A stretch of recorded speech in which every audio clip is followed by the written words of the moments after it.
Hi hello friends, welcome back. Premam സീരീസിൻ്റെ എല്ലാ എപ്പിസോഡും ഞാൻ ഈ ഒരു ചാനലിൽ അപ്ലോഡ് ചെയ്യാറുണ്ട്. അപ്പോൾ നിങ്ങൾക്ക് ഈ ഒരു ചാനൽ ഇഷ്ടമാവുകയാണെങ്കിൽ സബ്സ്ക്രൈബ് ചെയ്യാനും സപ്പോർട്ട് ചെയ്യാനും മറക്കല്ലേ കേട്ടോ. അധ്യായം 326 മുതൽ 330 വരെയുള്ള വീഡിയോസ് ഞാൻ ഓൾറെഡി അപ്ലോഡ് ചെയ്തിട്ട് അതിൻ്റെ ലിങ്ക് ഞാൻ ഈ വീഡിയോൻ്റെ കറക്റ്റ് താഴെയായിട്ട് കമൻറ്റിൽ പിൻ ചെയ്ത് വെച്ചിട്ടുണ്ട്. അപ്പോൾ അത്രയും എപ്പിസോഡ് 5 എപ്പിസോഡൊക്കെ ഒന്നിച്ച് കേൾക്കാൻ താല്പര്യമുള്ളവരുണ്ടെങ്കിൽ ആ ഒരു ചാനലൊന്ന് കണ്ടോളൂ കേട്ടോ.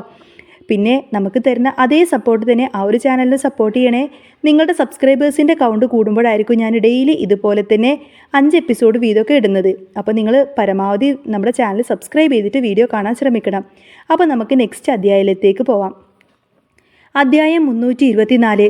ജോലിസ്ഥലത്തെ നാടകങ്ങളും ബോസിൻ്റെ തന്ത്രവും. നീലിമ സാമിനെയും ധ്യാനിനെയും പറ്റി പറയുമ്പോൾ പ്രിയങ്കയുടെ മുഖം അമർഷം കൊണ്ട് ചുവന്നിരുന്നു. അത് കണ്ട് നീലിമയ്ക്ക് ശരിക്കും ചിരി വന്നു പോയി. പ്രിയങ്ക, താൻ ഇങ്ങനെ ഡെസ്പാവാതെ നമുക്കെല്ലാം ഓരോന്നോരോന്നായി ശരിയാക്കി കൊണ്ടുവരാം. കുറച്ച് കഷ്ടപ്പെടേണ്ടി വരുമെന്നേ ഉള്ളൂ. ഇപ്പോൾ ഞാനും കൂടെയുണ്ടല്ലോ, നമുക്കെല്ലാം ഒന്ന് സെറ്റാക്കാമെന്നേ. നീലിമ പുഞ്ചിരിയോടെ അവർക്ക് ആത്മവിശ്വാസം പകർന്നു. പിന്നെ സൂര്യയെ നോക്കി. സൂര്യ, നിന്റെ ആക്ടിംഗ് ഒക്കെ ഒരുപാട് നന്നായിട്ടുണ്ട് കേട്ടോ.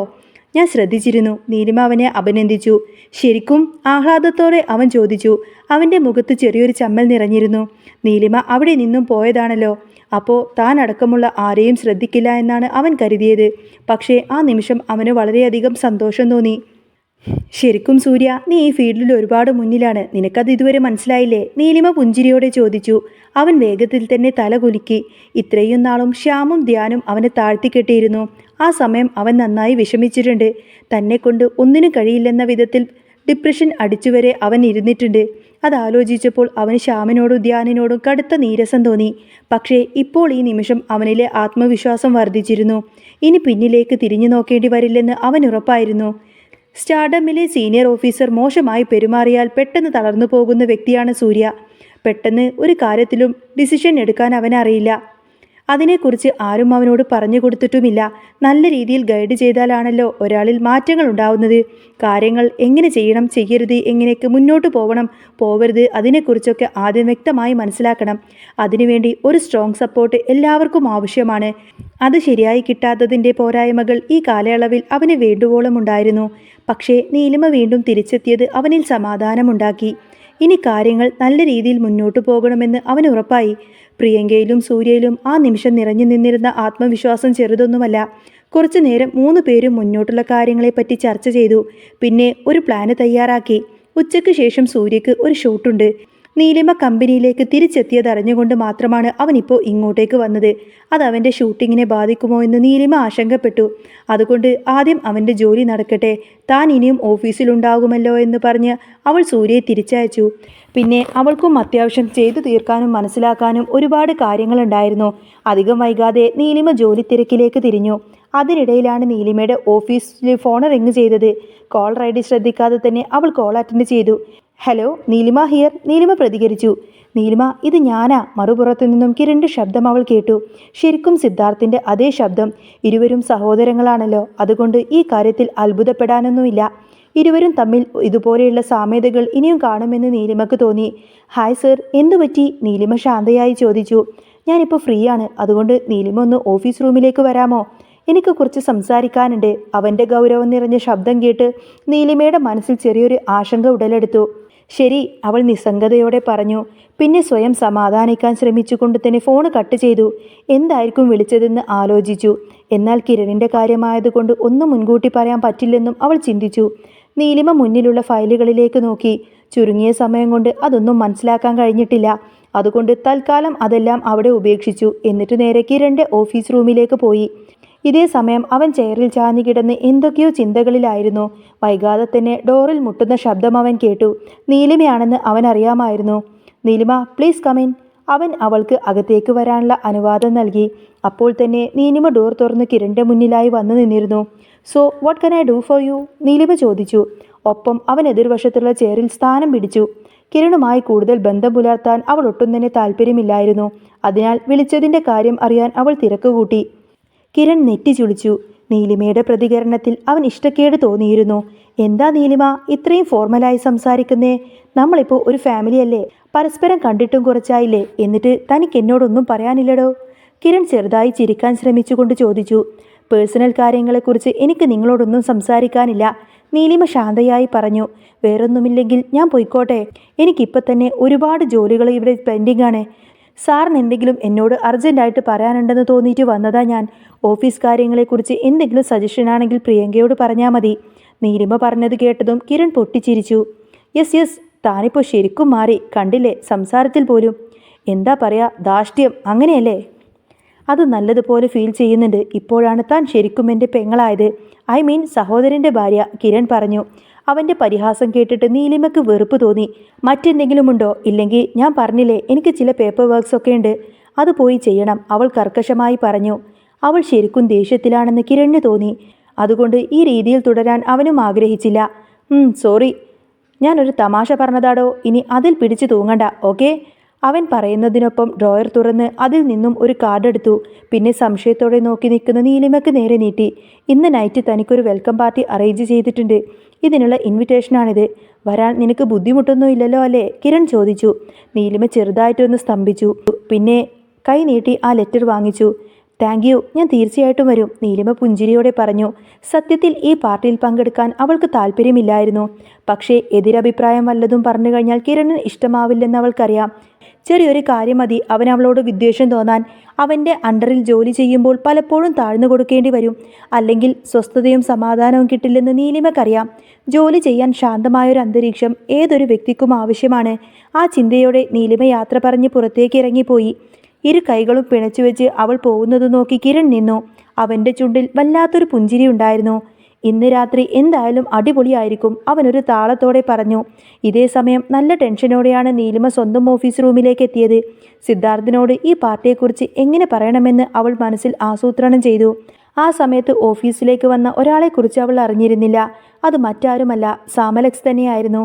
ചെയ്യുന്ന കാര്യങ്ങളെല്ലാം കൃത്രിമത്വം കാണിക്കാൻ അവനെ കഴിഞ്ഞേ മറ്റാരുമുള്ളൂ. ഓഫീസിലെ നീലിമയുടെ പ്രധാന വെല്ലുവിളി തന്നെ അവനാണല്ലോ. നീലിമ തിരിച്ചെത്തിയതിൽ സാമിൻ്റെ മനസ്സ് നിറയെ അസൂയയാണ്. കൂടാതെ അവൾ സിദ്ധാർത്ഥിനെ വിവാഹം കഴിച്ചതിനെക്കുറിച്ചും അവനറിയാം. അതാലോചിച്ചപ്പോൾ തന്നെ അവന് വല്ലാത്തൊരു ആശങ്കയാണ്. പഴയതുപോലെ നീലിമയെ എതിർക്കാൻ ഇനി അവനാവില്ല. കിരൺ പോലും സിദ്ധാർത്ഥിൻ്റെ മുന്നിൽ വഴങ്ങിക്കൊടുക്കുന്നത് അതുകൊണ്ടല്ലേ? അവനെ നേരിടാൻ ആർക്കും ധൈര്യമില്ല.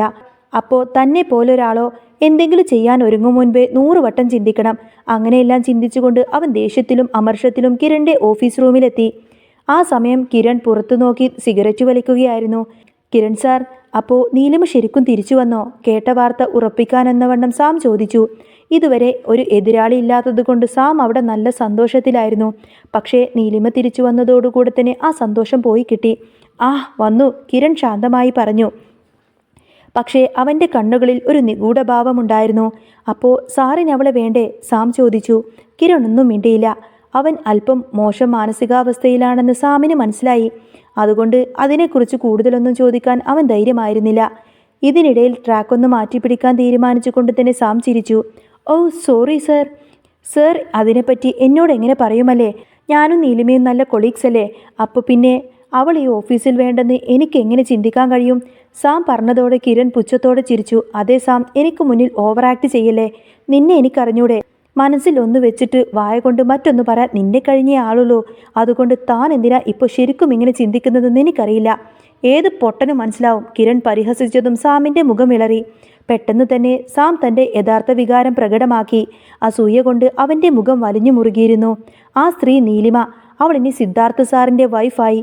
ഇനി ഇവിടെ കിടന്ന് അധികാരം കാണിക്കും. നോക്കി ചിരിക്കാൻ. അവൾ എന്തിനാ ഇങ്ങോട്ടേക്ക് തിരിച്ചു വന്നേ? സാം പരിഹാസത്തോടെ ചോദിച്ചു. അവളുടെ തിരിച്ചുവരവിനെ കുറിച്ച് ഓർത്തപ്പോൾ അയാൾക്ക് ഒട്ടും തന്നെ സഹിക്കാൻ കഴിഞ്ഞില്ല. അവൾ സിദ്ധാർത്ഥിനെ വിവാഹം കഴിച്ച് ഇപ്പോൾ തന്നെ പ്രശസ്തയാണ്. ഇനി അവൾ സ്വന്തം കഴിവ് കൊണ്ട് കൂടി കൂടുതൽ പ്രശസ്തിയിലെത്തിയാലോ എന്നൊക്കെ ചിന്തിച്ചപ്പോൾ തന്നെ സാമിന് ഭ്രാന്ത് പിടിച്ചു. അവൾ തനിക്കൊരു വെല്ലുവിളിയാണെന്ന് അവൻ ഭയപ്പെട്ടു. കിരണിൻ്റെ അവസ്ഥയും നല്ല രീതിയിലായിരുന്നില്ല. നീലിമയുടെ സഹോദരൻ്റെ ഭാര്യയായി കാണാൻ അവന് ബുദ്ധിമുട്ട് തോന്നിയിരുന്നു. എങ്കിലും ചിന്തകളെ സ്വയം നിയന്ത്രിച്ചുകൊണ്ട് അവൻ സാമിനെ നോക്കി. Sam, mind you words. സംഭവം അവൾ തിരിച്ചെത്തി. അതിൽ ഇത്ര നിരാശ തോന്നേണ്ട കാര്യമില്ല. അവൾ കൂടി ഇവിടെ ഉണ്ടാകുമ്പോൾ കാര്യങ്ങൾ കൂടുതൽ ഇൻട്രസ്റ്റിംഗ് ആയില്ലേ? സോ ഒരു ഹെൽത്തി കോമ്പറ്റീഷൻ ഉണ്ടാവുന്നതല്ലേ കൂടുതൽ നല്ലത്. നിനക്കെന്ത് തോന്നുന്നു? കിരൺ ചിരിച്ചുകൊണ്ട് അഭിമാനത്തോടെ ചോദിച്ചു. സാം അത് കേട്ടതും അമ്പരപ്പോടെ അവനെ നോക്കി. ശരിക്കും കിരൺ എന്താണ് പറഞ്ഞത്? ആ കാര്യത്തെപ്പറ്റി ചിന്തിച്ചപ്പോൾ സാമിനും താല്പര്യമായി. എങ്കിലും ഇതിന് കൂടുതൽ വിശദീകരണം ആവശ്യമാണെന്ന് അവന് തോന്നി. എങ്കിലേ കിരണിൻ്റെ ഉദ്ദേശം പൂർണ്ണമായിട്ടും മനസ്സിലാക്കാൻ പറ്റൂ. സാർ എന്താ ഉദ്ദേശിച്ചത്? നീലിമയുടെ തിരിച്ചുവരവ് എങ്ങനെ ഇൻട്രസ്റ്റിംഗ് ആവുന്നത്? സാം ചോദിച്ചു. ഓരോ നിമിഷവും അവന് നീലിമയോടുള്ള വിദ്വേഷം കൂടിക്കുന്നുണ്ടായിരുന്നു. നീലിമ എല്ലാം കൊണ്ടും പരാജയപ്പെടണം. അവൾക്കൊരിക്കലും ഉയർത്തെഴുന്നേൽക്കാൻ കഴിയരുത്. ഇത് സാമിൻ്റെ തീവ്രമായൊരു ആഗ്രഹമാണെന്ന് വേണമെങ്കിൽ പറയാം. അതിനുവേണ്ടി ഒരു നിമിഷം പോലും കാത്തിരിക്കാൻ അവനെ കൊണ്ടാവില്ല. കിരൺ ആ നിമിഷം എന്തോ ആലോചിച്ച പോലെ ചിരിച്ചു. സാം, താൻ എൻ്റെ കൂടെ ഒരുപാട് കാലമായല്ലോ ജോലി ചെയ്യാൻ തുടങ്ങിയിട്ട്. എന്നിട്ടും എന്നെക്കുറിച്ച് ഇതുവരെ തനിക്കൊന്നും മനസ്സിലായില്ലേ? കിരൺ സാമിനെ കളിയാക്കിക്കൊണ്ട് ചോദിച്ചു. അതുവരെ ആശയക്കുഴപ്പത്തിലിരുന്ന സാമിൻ്റെ കണ്ണുകൾ വിടർന്നു. സാർ, ശരിക്കും ഇന്നത്തെ പാർട്ടിയിൽ എന്തെങ്കിലും സംഭവിക്കുമോ? സാം ആകാംക്ഷയോടെ ചോദിച്ചു. നീലിമയെ ഇൻവൈറ്റ് ചെയ്ത പാർട്ടിയെക്കുറിച്ച് അവൻ അറിയാമായിരുന്നു. കിരൺ ആണെങ്കിൽ പുഞ്ചിരിയോടെ ഒന്നും മിണ്ടാതെ നിന്നു. പ്ലീസ് സാർ, ഒന്ന് പറ. ഞാനിതിനെ പറ്റിയിട്ട് ആരോടും പറയില്ല, പ്രോമിസ്, അവൻ വീണ്ടും ചോദിച്ചു. പക്ഷേ കിരൺ സർപ്രൈസ് നിലനിർത്തി. സോറി, ഞാൻ പറയില്ല. ഇന്നത്തെ പാർട്ടിയിൽ സാമുണ്ടല്ലോ, അപ്പോൾ സംഭവം എന്താണെന്ന് തനിക്ക് തനിയെ മനസ്സിലാവും. കിരൺ ഗൂഢമായി പുഞ്ചിരിച്ചുകൊണ്ട് പറഞ്ഞു. ഓക്കെ സർ, തീർച്ചയായിട്ടും ഞാൻ വരും. സംഭവം എന്താണെന്ന് നേരിട്ട് തന്നെ മനസ്സിലാക്കാം. അതാണ് രസം, സാം ആവേശത്തോടെ പറഞ്ഞു. ആ രാത്രി പെട്ടെന്നാവാൻ വേണ്ടി അവൻ ശരിക്കും ആഗ്രഹിച്ചിരുന്നു. എല്ലാവരുടെയും മുന്നിൽ നാണം കെട്ട് തലകുനിച്ച് നിൽക്കുന്ന നീലിമയെ അവൻ മനസ്സിൽ സങ്കല്പിച്ചു. സാമിൻ്റെ മനസ്സിൽ നിമിഷ നേരം കൊണ്ട് തന്നെ സുഖമുള്ള ഒരു അനുഭൂതി നിറഞ്ഞു. പക്ഷേ പെട്ടെന്നെന്തോ ആലോചിച്ചതുപോലെ അവനിൽ മാത്രം പരിഭവം നിറഞ്ഞിരുന്നു. അല്ല സർ, നീലിമ സിദ്ധാർത്ഥിൻ്റെ വൈഫല്ലേ? ഓരോന്നും ചെയ്തു വെച്ചിട്ട് അവസാനം നമുക്ക് തന്നെ പണി കിട്ടുമോ? സാം ആവലാതിയോടെ ചോദിച്ചു. കാരണം നീലിമയ്ക്ക് എന്തെങ്കിലും സംഭവിച്ചു കഴിഞ്ഞാൽ കാര്യങ്ങളൊന്നും വിചാരിച്ചെടുത്ത് നിൽക്കില്ല. സിദ്ധാർത്ഥ് ഇതിനെല്ലാം പിന്നിലുള്ള ആൾക്കാരെ എങ്ങനെയെങ്കിലും കണ്ടെത്തും. പിന്നെ ജീവിച്ചിരുന്നിട്ട് കാര്യമില്ല. ഒന്നുകിൽ ആത്മഹത്യ ചെയ്യേണ്ടി വരും, അല്ലെങ്കിൽ സിദ്ധാർത്ഥിൻ്റെ ആൾക്കാരുടെ കൈകൊണ്ടായിരിക്കും മരണം. എങ്ങനെയായാലും മരണം ഉറപ്പാണ്. നീലിമയെ കീറിമുറിക്കാൻ ആഗ്രഹമുണ്ടെങ്കിലും സിദ്ധാർത്ഥിൻ്റെ മുഖം സാമിനെ പിന്നിലേക്ക് വലിച്ചു. താൻ ഇങ്ങനെ വീക്കാവാതെടോ, എൻ്റെ കോൺഫിഡൻസ് കൂടി നശിപ്പിക്കല്ലേ. സംഭവം അവൾ സിദ്ധാർത്ഥിൻ്റെ വൈഫൊക്കെ തന്നെയാണ്. പക്ഷേ എന്തു ചെയ്യാം, ഞാൻ ആഗ്രഹിച്ചു പോയില്ലേ. അതുകൊണ്ട് അവളെ സ്വന്തമാക്കാൻ ഞാൻ എന്തും ചെയ്യും. അതിന് എനിക്ക് യാതൊരു വിധ ധൈര്യക്കുറവുമില്ല, കിരൺ പറഞ്ഞു. സ്വന്തം ആത്മവിശ്വാസം വർദ്ധിക്കാനാണ് അവൻ അങ്ങനെ പറഞ്ഞത്. സിദ്ധാർത്ഥിനെ പറ്റി ചിന്തിക്കുമ്പോൾ ശരിക്കും അവന് നല്ല ഭയം തോന്നുന്നുണ്ട്. പക്ഷേ അതൊരിക്കലും സാമിൻ്റെ മുന്നിൽ അവൻ സമ്മതിച്ചു കൊടുത്തില്ല. മനസ്സിലെ ഐഡിയ ഒക്കെ നല്ലതാണ്, പക്ഷേ സിദ്ധാർത്ഥ് എന്തെങ്കിലും കണ്ടെത്തിക്കഴിഞ്ഞാൽ വീട്ടുകാർക്ക് ദഹിപ്പിക്കാൻ ശരീരം പോലും കിട്ടില്ല. അതുകൊണ്ട് അവന് മനസ്സിലാക്കാൻ കഴിയാത്ത രീതിയിൽ വേണം കാര്യങ്ങളൊക്കെ മുന്നോട്ട് കൊണ്ടുപോവാൻ. അങ്ങനെ ചിന്തിച്ച് കിരണിൻ്റെ മുഖം ഗൗരവത്തിലായി. അവൻ സാമിനെ നോക്കി. ഇതിനെപ്പറ്റി താനും ഞാനുമല്ലാതെ മൂന്നാമതൊരാൾ അറിയരുത്, മനസ്സിലായോ? ഭീഷണിയുടെ സ്വരത്തിൽ കിരൺ പറഞ്ഞു. ചെകുത്താനും കടലിനും നടുക്ക് പെട്ടു കഴിഞ്ഞു എന്ന് സാമിന് മനസ്സിലായി. അതുകൊണ്ട് തലയാട്ടുകയല്ലാതെ മറ്റൊരു വഴിയുമില്ല. എന്നാ പിന്നെ ഇവിടെ എന്താ നോക്കി നിൽക്കുന്നത്? പുറത്തേക്ക് പോവാൻ നോക്ക്, കിരൺ പറഞ്ഞു. യെസ് സർ, സാം പ്രതികരിച്ചു. ഒപ്പം കഴിയുന്നതിലും വേഗത്തിൽ പുറത്തേക്കിറങ്ങി. കിരണിൻ്റെ ഭീഷണി മനസ്സിൽ ഭാരമുണ്ടാക്കുന്നുണ്ട്. എങ്കിലും രാത്രി സംഭവിക്കുന്ന കാര്യത്തെക്കുറിച്ച് അവരിൽ ആകാംക്ഷ നിറഞ്ഞു. ഇതേ സമയം കിരൺ ആണെങ്കിൽ പാർട്ടിയുടെ പ്ലാനിങ്ങിലായിരുന്നു. കാര്യങ്ങൾ വിചാരിച്ചതുപോലെ സംഭവിക്കാൻ വേണ്ടി അവൻ ആവേശം കൊണ്ടു. ഇതിനെല്ലാം അവസാനമുണ്ടാവാൻ പോകുന്ന കാര്യമോർത്ത് അവന് ചിരിക്കാതിരിക്കാൻ കഴിഞ്ഞില്ല. എത്രയോ നാളായി നീലിമയെ തിരിഞ്ഞു നടക്കുകയായിരുന്നു അവൻ. എന്നിട്ട് അവളെ കണ്ടുമുട്ടിയത് സിദ്ധാർത്ഥിൻ്റെ വിവാഹ സദസ്സിലായിരുന്നു, അതും സഹോദരൻ്റെ ഭാര്യയായിട്ട്. അതിപ്പോഴും ആലോചിക്കുമ്പോൾ അവനൊരു സ്വപ്നം പോലെ തോന്നി. അന്ന് ആ നിമിഷം അവന് തോന്നിയ വികാരം വളരെയധികം സങ്കീർണമായിരുന്നു. അപ്പോഴും അവളോടുള്ള വെറുപ്പും അവജ്ഞതയുമായിരുന്നു മുന്നിട്ട് നിന്നിരുന്നത്. അങ്ങനെയുള്ള സ്ത്രീകൾ കിരണിന് കളിപ്പാട്ടത്തിന് തുല്യമാണ്. ഇപ്പോഴും അവൾ തൻ്റെ സഹോദരൻ്റെ ഭാര്യയാണെന്ന് അവൻ ഉൾക്കൊള്ളാൻ കഴിഞ്ഞിട്ടില്ല. കിരണിൻ്റെ മുന്നിൽ കണ്ടതെല്ലാം ഒരു ഫാൻറ്റസി കഥയാണെന്ന് അവൻ വിശ്വസിക്കാൻ ശ്രമിച്ചു. പക്ഷേ അങ്ങനെയൊക്കെ ചിന്തിച്ചിട്ടും കിരണിന് ഒരല്പം പോലും സമാധാനം കിട്ടിയില്ല. നീലിമയുടെയും സിദ്ധാർത്ഥിൻ്റെയും സന്തോഷം അവൻ്റെ മനസ്സിനെ അസ്വസ്ഥമാക്കാൻ തുടങ്ങി. അസൂയ കൊണ്ട് അവൻ്റെ കണ്ണുകൾ ഇരുട്ട് കയറി. അപ്പോഴും അവൻ്റെ മനസ്സിൽ സകലതും നശിപ്പിക്കാൻ ഒരു വ്യക്തമായ പ്ലാന് രൂപപ്പെടുന്നുണ്ടായിരുന്നു. അങ്ങനെ ചിന്തിച്ചുകൊണ്ട് നിൽക്കുന്ന കിരണിനെ കാണിച്ചുകൊണ്ടാണ് എപ്പിസോഡ് പൂർണ്ണമാവുന്നത്. ഇനി ഇത് കഴിഞ്ഞ എപ്പിസോഡ് നാളെ തന്നെ ഞാൻ അപ്ലോഡ് ചെയ്യുന്നതായിരിക്കും. പക്ഷേ അധ്യായം 326 മുതൽ 330 വരെയുള്ള എപ്പിസോഡ് ഞാൻ ഓൾറെഡി അപ്ലോഡ് ചെയ്ത് കഴിഞ്ഞു കേട്ടോ. അപ്പോൾ അത് കേൾക്കാൻ താല്പര്യമുള്ളവരുണ്ടെങ്കിൽ ഈ വീഡിയോൻ്റെ താഴെയായിട്ട് ഞാൻ കമൻറ്റിൽ പിൻ ചെയ്ത് വെച്ചിട്ടുണ്ട്. ആ ഒരു ലിങ്കിൽ ക്ലിക്ക് ചെയ്ത് കഴിഞ്ഞാൽ നിങ്ങൾക്ക് 5 എപ്പിസോഡ് തുടർച്ചയായിട്ടുള്ള 5 എപ്പിസോഡ് ഒരുമിച്ചിരുന്ന് കാണാൻ പറ്റും. പിന്നെ ഈ വീഡിയോ ഇഷ്ടമായിട്ടുണ്ടെങ്കിൽ ഇതിൻ്റെ അഭിപ്രായം ഏതായാലും കമൻസിലൂടെ അറിയിക്കണേ. പിന്നെ വീഡിയോക്ക് ഒരു ലൈക്കും ഹൈപ്പൊക്കെ തന്ന് സപ്പോർട്ട് ചെയ്യണേ കേട്ടോ. നിങ്ങളുടെ സപ്പോർട്ടൊന്നും കൊണ്ട് മാത്രമാണ് ഞാൻ തുടർച്ചയായിട്ട് ഇങ്ങനെ വീഡിയോസ് ചെയ്യുന്നത്. അപ്പോൾ ഇനി നെക്സ്റ്റ് വീഡിയോ ആയിട്ട് കാണാം. ബൈ.